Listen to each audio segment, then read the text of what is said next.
안녕하세요. 오마이뉴스 김병기 기자입니다. 저는 지금 세종보 천막농성장 앞에 나와 있는데요. 오늘 제 옆에 지금 이광희 22대 당선인이죠. 예. 그런데 이제 엊그제 또 임기를 시작했습니다. 이 당선인이 나와 계십니다. 늦게나마 이렇게 좀 축하드리고요. 네, 고맙습니다. 예. 오늘 이렇게 농성장을 찾은 이유가 있다면 어떤 것이죠? 일단 이제 제 지역구가 청주 서원구 예예. 이광이라고 하는데요. 예예. 청주 서원구는 청주에서 대전과 인접해 있고요. 신탄진하고. 예예. 그러다 보니까 거의 유일하게 이 금강과 직접 연결이 되어 있는 지점에 저희 지역구가 존재를 합니다. 예. 그래서 사실은 그러니까 세종보 문제가 예예. 이게 이제 우리 지역구의 문제이기도 하고요. 아. 지역구민들에게 만약에 피해가 생기면 예, 직접적으로 피해를 발생시키는 지역에 위치하고 있기 때문에 이제 아무래도 지역의 문제가 이제 제일 컸고, 그리고 개인적으로는 어쨌든 환경운동가 출신 예예. 국회의원으로서 이 문제를 그냥 수수방관할 수는 없겠다는 생각을 좀 했습니다. 지역의 문제라고 했는데 아무래도 세종보와는 좀 그래도 어느 정도 거리가 있지 않습니까? 서원구 하면은 그죠? 붙어 있어요. 예. 그러니까 저희 건너편, 그러니까 예. 저희 지역구에서 현도에서 건너편 이렇게 인접하고 있는 다리 하나 차이로 예. 금강을 끼고 있죠. 금강 예. 다리 하나 차이로 한쪽은 대전시예요. 예. 신탄진이고 이쪽은 현도를 이렇게 맞닿아 있습니다. 예. 그러니까 이제 사람들이 머릿속에는 이게 충남을 주로 지난다고 생각을. 그렇죠. 그리고 충남의 대전과 예. 세종을 흐른다고 생각을 하는데 맞아요. 건너편은 생각을 안 하시는 거예요. 그래. 그 건너편은 예예. 충북이고 저희 서원구입니다. 현도. 그래요. 그리고 이제 넘어서는 부강이 다시 시작이 되는 거죠. 그리고 이 세종보가 그러면 닫히면은 그쪽 같은 경우는 그 상류층이니까. 네, 상류 쪽인데 어떤 혹시 피해가 우려되나요? 일단 막히어서 녹조가 발생을 할 경우 예. 그 피해가 이제 고스란히 되고요. 녹조가 무슨 이제 녹조가 필 테니까. 1차는 그리고요? 그리고 이제 물이 많아지면서 생기는 각종 예컨대 지난번에 금강이 수해냈을 때 저희 현도면도 피해를 봤었거든요. 그래. 거기도 수해 피해가 좀 있었습니까? 여기에 이제 금강이 어쨌든 넘치거나 금강에 물이 많아지면 수해 피해가 그를 입는 상류 쪽에 위치를 하고 있으니까 당연히 이제 직접 영향을 받는 곳입니다. 그래요. 원래 이제 수문을 사실상 지금 열어놓고 있거든요. 열어놓고 있지만은 지금 3분의 1 정도는 4m 높이 콘크리트 보로 그냥 강을 막아놓은 상태예요, 사실은. 지금 저희가 촬영하고 있는 저쪽에 지금 보이는 그렇죠. 위치하고 있는 말씀하시는 거잖아요. 맞습니다. 저쪽에. 네네. 저쪽은 지금 수력 발전소가 있고 그 밑에 이제 이렇게 쫙 해서 보가 이제 있는데 그럼 사실 홍수 위험을 높인다는 것은 이 감사원 감사 결과에서도 다 나온 바인데 어쨌든 저걸 이제 닫는단 말이에요. 닫겠다라는 이런 것인데 왜 이렇게 윤석열 정부가 이 사안에 대해서 총선에서도 참패했지 않습니까? 근데 참패했음에도 불구하고 지금 막 밀어붙이고 있습니다. 왜 이런 것 같습니까? 제가 보기에는 어떤 가뭄에 대비를 하거나 홍수 조절용이라고 생각하기에는 이거를 밀어붙인 시기 자체가 너무 짧아요.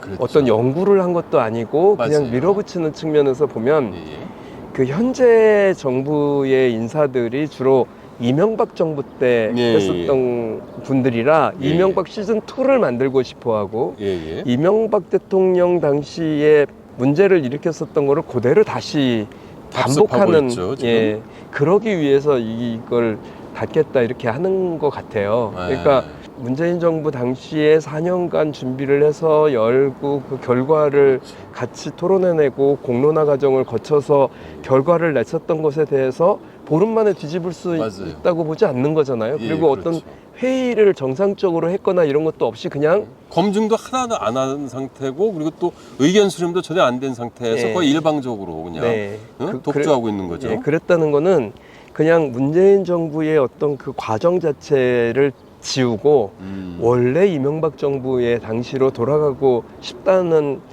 것을 투영시킨 결과다. 그거 말고는 설명이 되지 않는다. 이게 어떠한 논리적인 영역도 어떤 귀납적 영역도 없이 그냥 막 밀어붙이는 거잖아요. 예, 그렇죠.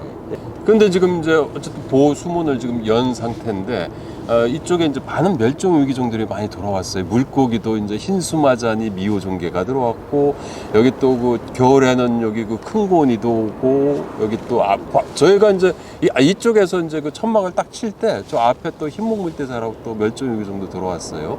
얼마나 좋습니까? 이게 수문을 열어놓으니까. 열어놓는 정도가 아니라 원래 계획으로는 지금 새정부 같은 경우는 그 이제 새정부 철거를 하기로 했었던 거죠. 하기로 했었던 거고 하기로 했었던 것을 안 한 거잖아요. 그렇죠. 지금 2022년 이후에 원래 집행을 해야 되는 것을 안 한 거죠. 근데 만약에 저게 철거가 됐었다면 훨씬 더 자연의 복원력은 높아졌을 거라고 생각을 해요. 그렇죠.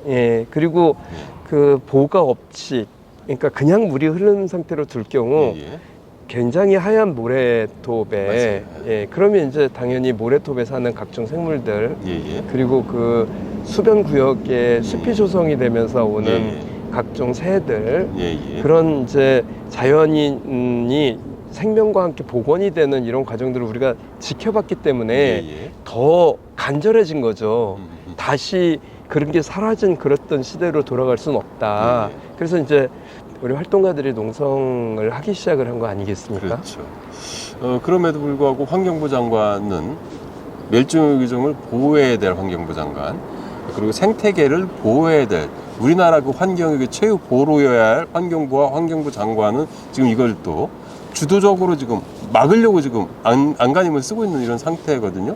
이런 환경부 장관의 그 환경 철학 뭐 이런 게 혹시 좀 이렇게 느껴지십니까?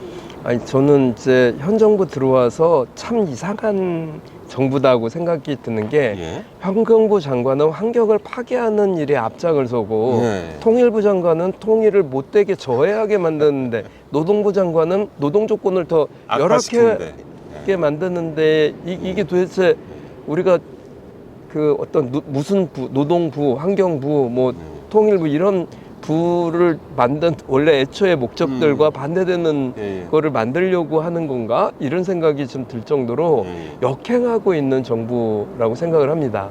지금 이제 이런 보철고와 관련돼서는 현 정부가 어떤 철학도 어떤 계획도 가지고 있지 못하면서 오로지 이명박 정부 때 했던 거를 그냥 되살리겠다는 보복성 정책의 실현 이런 거 같다는 느낌이 보복 정치다라는 그래서 문재인 정부가 해놨었던 것에 대한 무조건적 파괴 혹은 뭐 되돌림 이런 거에 기반한 것 같아요. 그것 말고는 납득하기가 어려워요. 근데 그 윤석열 대통령 같은 경우는 보복을 할 만한 근거가 없잖아요. 사실은 어떻게 보면은 본인이 그 피해를 받은 것도 아니고 뭐 그런데 왜 그런 걸까요?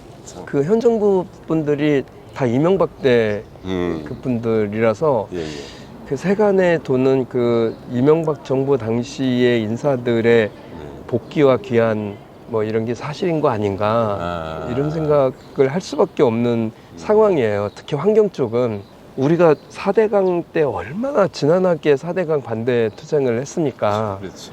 근데 그 이후에 결국은 밀어붙이게 되고 그 이후에 문재인 정부 들어서 다시 복원시키는 데 우리가 공론화 과정을 통하고 토론도 하고 전문가들이 연구도 하고 그거를 뭐 1, 2년 가지고 한 게 아니라 최소한 3년 이상 봐가면서 이렇게 어렵게 만든 결과물이었고 다시 자연이 환경이 돌아오는 거를 본 거잖아요. 지금 보고 있고. 근데 이걸 다시 과거로 되돌린다.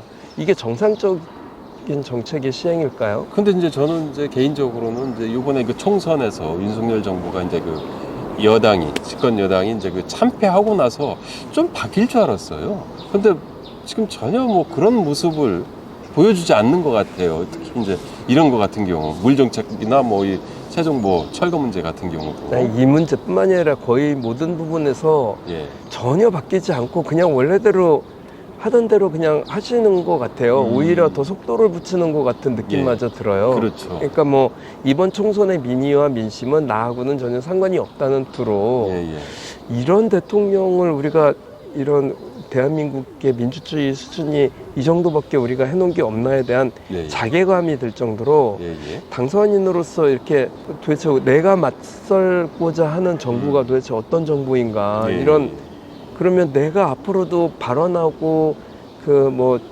국민들의 뜻을 반영시키기 위해서 노력하는 그 어떤 시도들도 커다란 절벽을 맞상대해야 되는 이런 상태가 되지 않을까에 대한 두려움을 느낄 정도로 강물만 막는 게 아니고 모든 민주주의 자체의 그 장벽을 이렇게 세우는 뭐 이런 그 일을 하고 있다라는 두려움이 거예요. 좀 있습니다. 그래서 오늘 임기 시작하고 그 이제 첫 방문지가 농성장이 될 거라고는 예측을 했으나 이제 제 지역구이기도 한 이곳을 방문을 안 할 수가 없었고요. 그래서 좀 활동가들에게 힘도 실어주고자 했고 오늘을 기점으로 해서 그 좀 급변하는 상황이잖아요. 곧 강제철거가 예고가 되어 있는 이런 상태에서 당선인 신분에서 이제 국회의원이 된 신분으로 돌입을 하면서 바로 여기 와서 함부로 그런 공권력을 남용하지 말아라는 경고의 메시지를 좀 주고 싶었습니다. 아, 그렇군요. 저기 마지막으로 그 지난 27일인가요? 그 국회에서 그 야 사당이 당선인과 그 의원 포함해서 이제 그 12명이 이제 그 공동 주최해서 기자회견을 이렇게 했는데요. 기자회견에서 이제 그 국정조사라든지 앞으로 이 문제에 대해서 특위 뭐 구성 뭐 이런 것들도 이제 그 검토하겠다라고 이제 얘기했는데 좀 각오 22대 국회 지금 이제 시작됐습니다. 어떻게 할 것인지 그 각오를 한번 좀 마지막으로 밝혀주시면 저는 좋겠습니다. 이제 지금은 제 지역구라서 온 것처럼 말씀을 드렸지만 사실은 새정보 문제는 여기가 시작일 거라는 다시 4대강을 이명박 시대로 되돌리려고 하는 첫 번째 시도가 여기라고 생각을 하는 거예요. 그래서 여기가 한번 뚫리면 전체가 다 뚫리는 그런 절박함. 그런 상황에 악몽 같은 상황을 우리가 맞이할 것이다.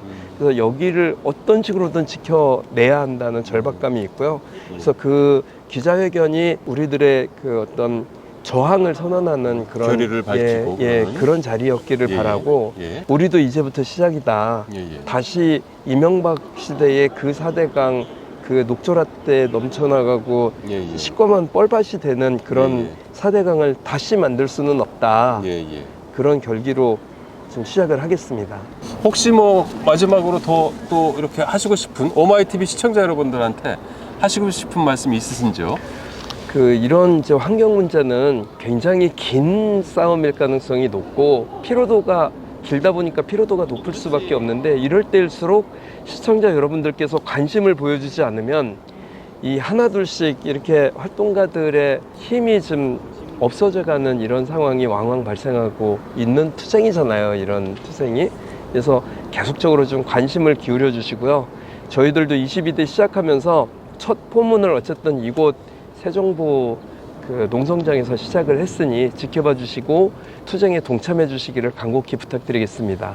아이고, 의원님 오늘 그냥 농성장에 오셨는데 그냥 급작스럽게 제가 인터뷰를 요청했는데 이렇게 또 응해주시고 여기 농성하시는 분들한테 힘내시는 말씀 많이 해주셨는데 너무 감사합니다. 네, 감사합니다. 네, 감사합니다. 네. 금강아 불러라, 낙동강아 불러라, 영산강도 불러라, 섬진강도 불러라, 한강도 불러라, 강물아 불러라.